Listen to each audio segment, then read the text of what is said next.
So hello everyone, welcome back to my channel. तो जैसे कि मैंने पहली वीडियो में आप लोगों को पॉलीमर प्रोसेसिंग टेक्निक में जो पहला टॉपिक था इलास्टोमर, फाइबर और प्लास्टिक का, वो कंप्लीट करा दिया। नेक्स्ट टॉपिक है हमारा कंपाउंडिंग। कंपाउंडिंग क्या होती है, क्योंकि ये थोड़ा छोटा टॉपिक था तो मैंने इसमें एक processing technique which is calendering उसको भी शामिल कर लिया है। ठीक है, नेक्स्ट वीडियो हमारी और प्रोसेसिंग टेक्निक्स पे होगी एंड साइमल्टेनियसली हम इस हफ्ते इस यूनिट को ख़त्म करने की पूरी कोशिश करेंगे। सो कंपाउंडिंग क्या होती है? कंपाउंडिंग एक ऐसा प्रोसेस है जब हम पॉलीमरिक मटेरियल को अपने जो यूज़ है उसके हिसाब से कन्वर्ट कर ले ना, सूटेबल हमारे यूज़ के लिए हो जाए। So compounding of polymer is the process which makes it suitable for further use. ठीक है, अब इसमें क्या होता है, this process involves incorporation of ingredients. ठीक है, अब इसमें हम क्या करते हैं, हम इसमें इंग्रेडिएंट्स डालते हैं। मान लीजिए stabilisers, fillers, plasticisers, vulcanising agents, lubricants, colouring agents, curatives and flame retardants into the virgin polymer. ठीक है, जो वर्जिन पॉलीमर क्या होता है, जो पॉलीमर हमें डायरेक्टली मैन्युफैक्चरिंग प्लांट से मिला, ठीक है, जो पॉलीमरिक मटेरियल मिला, उसमें हम क्या करेंगे, कुछ चीज़ें डालेंगे। क्योंकि क्या होता है ना, हम डायरेक्टली क्या, अगर हमें दाल भी मिल रही होती है, ठीक है, तो हम दाल उसको कच्चा खा सकते हैं क्या? नहीं ना। उसमें फिर हमें क्या करना होता है, हम उसे प्रॉपर वॉश करते हैं, अपने तक लेके आते हैं किचन तक, फिर हम किचन के डिब्बों में से उठाते हैं, फिर उसमें हम इसे वॉश करते हैं, फिर उसमें हम पानी डालते हैं, नमक डालते हैं, सारे मसाले डालते हैं, और तब जाके वो दाल हमारे खाने लायक होती है ना। तो वही मान लीजिए कि पॉलीमर के केस में उस प्रोसेस को हम कंपाउंडिंग कहते हैं, खाना बनाना है। ठीक है, अब after isolation and purification of polymer which are obtain for manufacturing plants, हम ये प्रोसेस करते हैं। ठीक है, at this stage polymers are available in the pure form, और जो इस स्टेज पे जो पॉलीमर होते हैं वो प्योर फॉर्म में होते हैं, और इस प्योर फॉर्म के पॉलीमर को हम क्या कहते हैं, वर्जिन पॉलीमर्स या वर्जिन रेजिन्स। ठीक है, एक्सेप्ट ऑफ फ्यू पॉलीमर्स, जैसे कि कुछ पॉलीमर्स को छोड़ दे, polyethylene, polypropylene, polystyrene, virgin polymers. As such बहुत सारे ऐसे पॉलीमर्स हैं जो कि हम डायरेक्टली यूज़ नहीं कर सकते। ठीक है, कुछ मटेरियल जो हम देखते हैं, जैसे फॉर एग्जांपल हम कुछ लेके आए तो हम डायरेक्टली खा लेते हैं ना, चिप्स कुरकुरे जो हम लेकर आते हैं वो हम डायरेक्टली खा लेते हैं, राइट। लेकिन वही चीज़ जो हम अपने किचन के आइटम्स लाते हैं, सब्जी या कुछ, तो वो डायरेक्टली नहीं खा पाते, उसे हमें बनाना पड़ता है ना। तो उसी तरीके से कुछ है। फॉर एग्जाम्पल वर्जिन पॉलीमर, अब जो पीवीसी होता है, जैसे अब इसमें एग्जाम्पल दिया हुआ है पीवीसी का। पीवीसी क्या होता है, एक हॉर्नी मटेरियल होता है। ठीक है, उसमें क्या होता है, हॉर्नी मटेरियल, उसमें कुछ लगा होगा, है ना। तो उसको हम मोल्डेड बिना सॉफ्ट किए उसको मोल्ड नहीं कर सकते हैं। ठीक है, तो इसको सॉफ्ट करते हैं by addition of a plasticiser. उसी तरीके से नेचुरल रबर में भी वल्केनाइजिंग एजेंट डालना होता है, तो हम उसकी मोल्डेबिलिटी बढ़ा देते हैं। Lubricants are added to most of the virgin polymer to reduce friction and improve flow without processing machineries। मतलब लुब्रिकेंट्स को हम ऐड करते हैं वर्जिन पॉलीमर्स में, तो उनका फ्रिक्शन कम करना और फ्लो भी आसानी हो, तो लुब्रिकेंट्स डालते हैं। फिर पिगमेंट्स एंड डाइज भी डालते हैं पॉलीमरिक मटेरियल पे। उसके बाद में इनको क्यों डालते हैं, ताकि हमें जो मटेरियल मिले, जो आर्टिकल्स मिले, वो अट्रैक्टिव कलर्स में मिले, तो लोग उसको और ज़्यादा ख़रीदें, है ना। तो हमें वो सब भी चीज़ें ध्यान में रखनी होती हैं। फिर स्टेबलाइजर्स डालते हैं। स्टेबलाइजर्स क्यों डालते हैं, ताकि किसी भी तरीके से हमारे पॉलीमरिक मटेरियल का डिग्रेडेशन ना हो, बी इट थर्मल, ऑक्सीडेटिव या फोटो डिग्रेडेशन। अब उसके बाद में फिनिश प्रोडक्ट के कॉस्ट को कम करने के लिए उसमें हम कुछ स्पेशल प्रॉपर्टीज़ डालते हैं, तो उसके लिए हम क्या यूज़ करते हैं, फिलर्स। ठीक है, नेक्स्ट हमारे पास आता है compounding of virgin polymer of plastic material. अब अगर कोई प्लास्टिक मटेरियल का जो पॉलीमर हम ला रहे हैं डायरेक्टली वर्जिन पॉलीमर, उसमें कंपाउंडिंग कैसे करेंगे। ठीक है, अब जो इसमें वर्जिन पॉलीमर्स होते हैं प्लास्टिक मटेरियल के, such as polyethylene, polystyrene, PVC and polymethyl methacrylate, ये जनरली फाइन पाउडर के फॉर्म में होते हैं।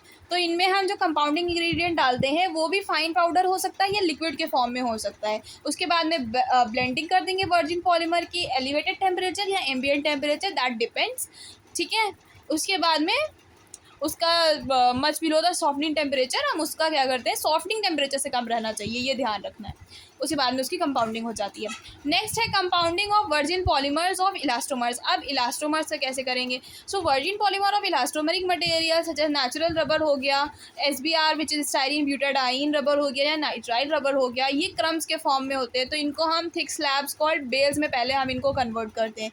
ठीक है, इनमें हम lubricants, fillers, accelerators, vulcanizing agents and antioxidants वगैरह भी डालते हैं, ठीक है। अब अगर यूनिफॉर्म मिक्सिंग करनी है तो जो कंपाउंडिंग होती है वर्जिन इलास्टोमर्स की, उसमें हम मिलिंग का प्रोसेस है, ठीक है। उसमें हम क्या करते हैं, क्रम्स को मिल डाउन करते हैं इंटू प्लाएबल शीट्स, उसके बाद में उनको इनकॉर्पोरेट करते हैं इंटू द कंपाउंडिंग इंग्रेडिएंट, ठीक है। पहले उसको शीट्स के फॉर्म में कर लिया, उसके बाद में कंपाउंडिंग इंग्रेडिएंट डाला। जो कंपाउंडिंग है इलास्टोमेरिक मटेरियल की is achieved either on a two roller, मतलब टू रोलर रबर मिल भी यूज़ कर सकते हैं, या एक आती है बैनबरी इंटरनल मिक्सिंग मिल, वो भी यूज़ कर सकते हैं, ठीक है। तो ये नाम ध्यान में रखिएगा, ठीक है। Elastomeric polymers of low molecular weight liquid resins और in the form of latex. अब अगर लो मॉलिक्यूलर वेट है या लेटेक्स के फॉर्म में, लिक्विड के फॉर्म्स में है, तो उसको हम क्या करेंगे, कंपाउंड कर सकते हैं, सिंपल मिक्सिंग करते हैं हाई स्पीड स्टिरर में, ठीक है। अब उसके बाद में जो कंपाउंडिंग होती है फाइबर फॉर्मिंग पॉलीमर्स की, ठीक है, ये हेडिंग है यहाँ पे, फाइबर फॉर्मिंग पॉलीमर्स कंपाउंडिंग कैसे करेंगे।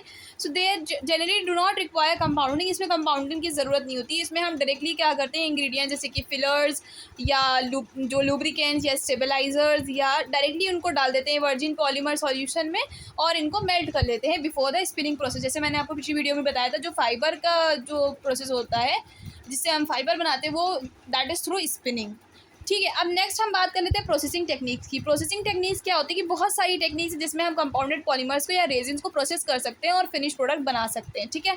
पॉलीमरिंग material are use in many forms जैसे शीट्स, रॉड्स, ट्यूब्स, कोटिंग्स और adhesives and can also be moulded and fabricated articles, ठीक है। बहुत सारे ऐसे आर्टिकल हैं जो हम क्या करते हैं, लिक्विड प्री पॉलीमर को कास्ट करते हैं, मोल्ड में डालते हैं और फिर उनको क्योरिंग के लिए छोड़ देते हैं, हार्डनिंग के लिए। उसके बाद में फिर उसमें क्रॉस लिंकिंग वगैरह होती है और पॉलीमर हमें मिल जाता है, ठीक है। Fibres are prepared by process called spinning, ये मैं आपको बार बार बता रही हूँ, ठीक है। Before undergoing processing technique it is necessary to know whether the polymeric material है। अब उसके बाद में अब आप उसकी जब प्रोसेसिंग कर रहे हैं, प्रोसेसिंग टेक्निक कोई भी करे, तो आपको ये याद रखना चाहिए, ये ध्यान में रखना चाहिए कि जो पॉलीमरिक मटेरियल है वो थर्मोसेटिंग है या थर्मोप्लास्टिक है। क्योंकि अगर थर्मोप्लास्टिक है तो उसको आप शेप तो हीट एंड प्रेशर दे करके शेप दे सकते हैं, लेकिन उनको उनके सॉफ्टनिंग टेम्परेचर के बिलो आपको पहले उन्हें ठंडा भी करना पड़ेगा, नहीं तो अगर आपने उनको ऐसे ही रिलीज़ कर दिया मोल्ड से तो वो उनकी डी शेपिंग हो जाएगी। सिमिलरली अगर थर्मोसेटिंग मटेरियल है तो उसमें आपको कोई झंझट नहीं है ठंडा करने का, क्योंकि आर्टिकल को डायरेक्टली रिलीज आउट कर सकते हो मोल्ड से, क्योंकि एक बार वो मोल्ड हो गया है under the influence of heat and pressure, फिर उसमें कोई भी आर्टिकल में उसकी शेप में कोई चेंज नहीं आता है। इवन अगर आप उसको हॉट हैंडल करना चाहो तो आप कर सकते हो, ठीक है। उसके बाद में बहुत सारे ऐसे प्रोसेसेस और टेक्निक्स होती है जहाँ पे हम पॉलीमरिक मटेरियल को फिनिश प्रोडक्ट में बदलते हैं। उनमें से इंपॉर्टेंट वंस जो हैं और जो आपके सिलेबस में भी हैं वो है calendering, die casting, rotational casting, film casting, injection moulding, blow moulding, extrusion moulding, thermoforming, foaming, reinforcing, fibre spinning and cold forming. इनमें से लगभग सारे आपके सिलेबस में हैं और ये सारे हम करेंगे, ठीक है। कैलेंडरिंग एक ऐसा प्रोसेस है जिसमें कि हम क्या बनाते हैं, थिन कंटिन्यूअस शीट्स या फिल्म्स बनाते हैं कंपाउंडेड पॉलीमरिक मटेरियल की। तो जो मेन पॉलीमर्स हैं जिनका हम यूज़ करते हैं शीट्स बनाने के लिए, जो मेन पॉलीमर है वो है polyvinyl chloride, rubber, polyethylene and acrylonitrile, butadiene, styrene, copolymer, ABS, ठीक है। अब इसमें क्या करते हैं, कैलेंडरिंग मशीन होती है। कैलेंडरिंग मशीन में हमारे पास में हाईली पॉलिश मेटल रोलर्स होते हैं, ठीक है। ये एक ऐसी मशीन होती है जिसमें हमारे रोलर्स होते हैं। रोलर्स के बीच की जो गैप होती है वो डिफाइन करती है कि कितनी थिकनेस की आपकी शीट बनेगी, ठीक है। और रोलर्स के बीच में एक प्रिसाइज एडजस्टमेंट गैप की भी होती है, ठीक है। अब जो उसके बाद में इंस्टेड ऑफ अ शीट अगर आपको थिन फिल्म चाहिए तो आप क्या करो, ऐसे रोलर्स लो जिनके बीच में क्या हो, गैप गायब होती रहे बीच बीच में, है ना। तो इससे आपको एक थिन फिल्म मिल जाएगी। अगर कैलेंडरिंग मशीन में क्या होता है कि जो कंपाउंडिंग पॉलीमरिक मटेरियल होता है वो हॉट रोलर्स के बीच में आप रखते हो, फिर जो शीट इमर्ज होती हैं फ्रॉम द रोलर्स उनको आप ठंडा करते हो और फिर कोल्ड रोलर के थ्रू वो पास होकर के आपको शीट फाइनली बूंदा फॉर्म में मिल जाती है। अब इसका डायग्राम है नेक्स्ट में, जिसके यहाँ से देखिए, यहाँ से हमने स्टार्ट किया है, यहाँ पे हमने क्या किया, कंपाउंडेड पॉलीमरिक मटेरियल को बिटवीन द हॉट रोलर्स डाला। और जो एक चीज़ है कि ये जो रोलर्स होते हैं ये अपोजिट डायरेक्शन में होते हैं, जैसे अगर एक राइट हैंडेड में है तो दूसरा लेफ्ट हैंडेड फैशन में मूव कर रहा होगा, तीसरा फिर राइट हैंडेड में, ठीक है। तो उसके बाद में फाइनली यहाँ पे कोल्ड रोलर आया, फिर उसने ठंडा किया शीट्स को एंड शीट फाइनली आपकी वूंड अप हो गई, ठीक है। So this is a particular diagram for calendering, जिसमें सबसे पहले हमने कंपाउंडेड पॉलीमरिक मटेरियल को डाला, उसको हमने पहले गरम रोलर्स के बीच में डाला एंड देन ठंडे के बीच में, एंड देन हमारी शीट जो है वो वाइंड अप होकर के हमें मिलने लगी। The emboss sheet of a suitable design can be achieve. अगर एक सूटेबल डिज़ाइन भी करिए तो हम क्या करें, एक सूटेबल एनग्रेव्ड एम्बॉसिंग रोलर ले लें, जिसमें कैलेंडरिंग मशीन में क्या करें, ऐसा रोलर ले लें जो कि एक पर्टिकुलर डिज़ाइन में शीट्स को प्रोड्यूस करें।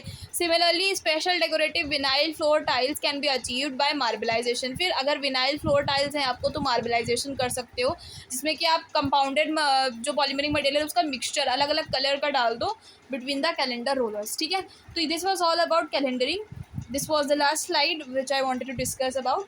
उसके बाद में the next video will be about the die casting and rotational casting and film casting, तो उसको कंप्लीट कर लेंगे।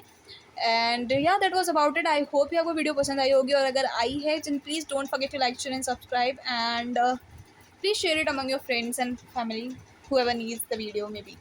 So that was about it. Thank you, and I'll meet you very very soon. Till then, you take care of yourself. Bye bye. Jai Hind.